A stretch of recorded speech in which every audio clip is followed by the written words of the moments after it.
certain faktor pada diagnosa penyakit saraf tulang belakang. Sakit pada bagian tulang belakang merupakan sakit yang banyak diderita oleh masyarakat umum dikarenakan pengetahuan masyarakat tentang penyakit ini masih rendah. Rumus senterti faktor. Berikut definisi notasi senterti faktor yang digunakan untuk melakukan perhitungan CF H,E MB H,E kurang MD H,E dengan CF H,E sama dengan faktor kepastian MB H,E ukuran kepercayaan terhadap hipotesis H jika diberikan evidence E 0 dan 1 MD H,E sama dengan ukuran ketidakpercayaan terhadap evidence H, jika diberikan evidence E 0 dan 1. Rumus senterti faktor. Kaidah 2 untuk aturan premis tunggal CF H,E sama dengan CF H kali CF E, di mana CF H sama dengan ukuran kepercayaan pengguna, CF E sama dengan ukuran kepercayaan pakar. Lanjut, masih rumus senterti faktor. CF H,E sama dengan CF H kali CF E, di mana CF H sama dengan ukuran kepercayaan pengguna, CF E ukuran kepercayaan pakar, dan kaidah untuk kesimpulan yang sama itu CF kombinasi CF H,E 1 sama dengan CF H,E 1 tambah CF H,E 2 kali 1 CF H,E 1.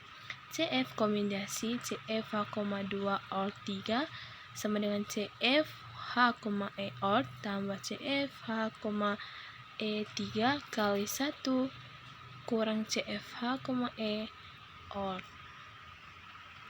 Nah, di sini ada gejala penyakit saraf tulang belakang. Di sini ada beberapa kode sampai 24 kode dan tabel gejala atau keterangannya.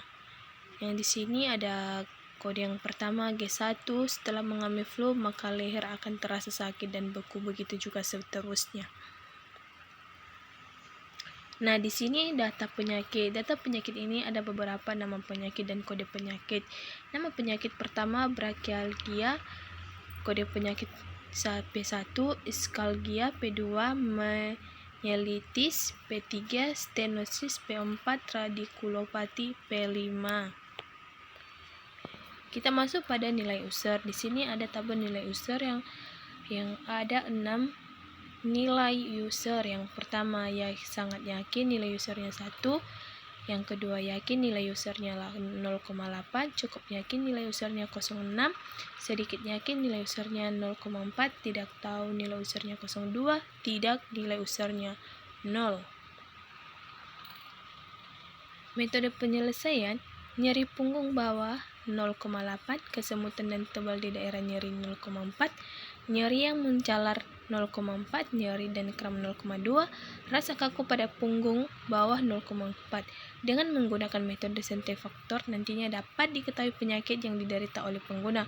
Dengan merujuk pada tabel bawah CF maka akan dihitung diagnosa yang cocok dengan gejala yang di-input user. Nah, kita masuk pada perhitungannya. Yang pertama radikulopati. Hasil pencocokan yang dimiliki penyakit radikulopati didapat dua data gejala yang sama, yaitu gejala 5 sama dengan nyeri punggung bawah. Nah, itu nilainya 0,8. Nah, kita masuk pada rumus CF H,E 1 sama dengan CF H kali CF E. Nah, nilainya 0 kali 8 kali 0 kali 8. 0,8 kali 0,8 sama dengan 0,64. Nah, mungkin teman-teman bertanya-tanya di mana diambil 0,8 itu. Nah, 0,8 itu tadi di sini kan pada metode penyelesaian tadi nyeri punggung bawah. Nah, nyeri punggung bawah itu nilainya 0,8. Makanya di sini 0,8 kali 0,8. 0,8 itu diambil dari gejala nomor 5, nyeri punggung bawah 0,8. Nah, makanya hasilnya 0,8 kali 0,8 sama dengan 0,64. Yang kedua, Gejala 10, nyeri yang menjalar sampai betis 0,4. Sama juga dengan rumusnya di atas tadi, sama juga penyelesaiannya. Nah, sehingga kita satukan jawaban yang pertama kita satukan dengan jawaban yang kedua, maka hasilnya 0,669.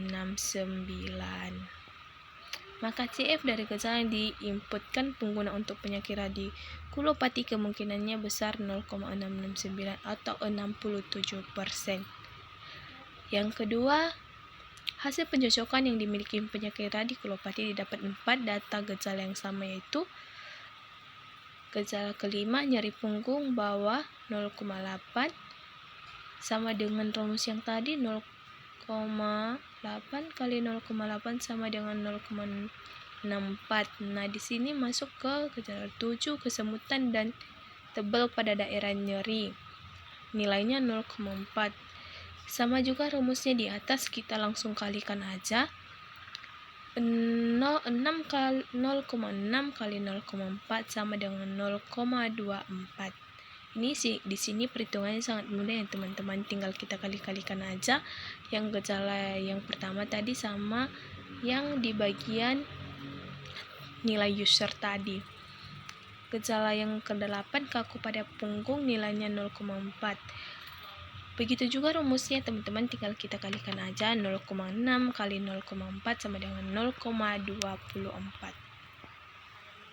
Nah, di sini juga banyak ya teman-teman yang harus kita kerjakan.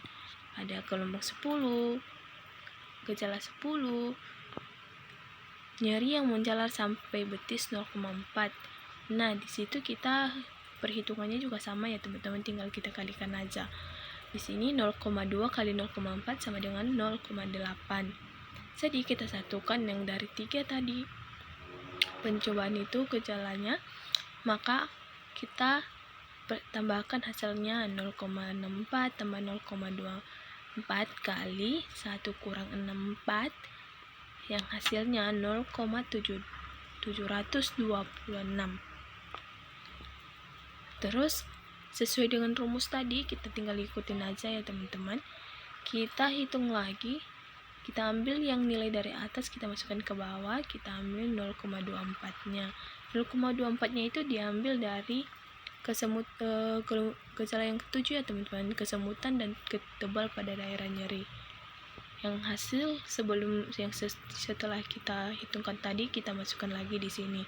Nah, begitu juga seterusnya penyelesaiannya. Maka CF dari gejala yang diinput pengguna untuk penyakit diskaliga kemungkinan sebesar 0,809 atau 80,9%. Nah, masuk yang nomor 3, stenosis. Hasil pencocokan gejala input penggunaan dengan gejala yang dimiliki penyakit stenosis didapat 3 data gejala yang sama, itu ada gejala yang 5 nyeri punggung bawah, yang kedua nyeri dan kram, ketujuh kemudian tebal pada daerah nyeri. Dan cara pengerjaannya sama ya teman-teman, seperti pengerjaan yang pertama, yang kedua, dan ini yang juga yang terakhir sama pengerjaannya. Kita tinggal mengkalikan aja, sudah ada rumusnya dan kita langsung dapat jawabannya. Maka CF dari gejala yang diinput pengguna untuk penyakit stenosis kemungkinan sebesar 0,748 atau 75%. Demikian yang bisa saya sampaikan. Terima kasih.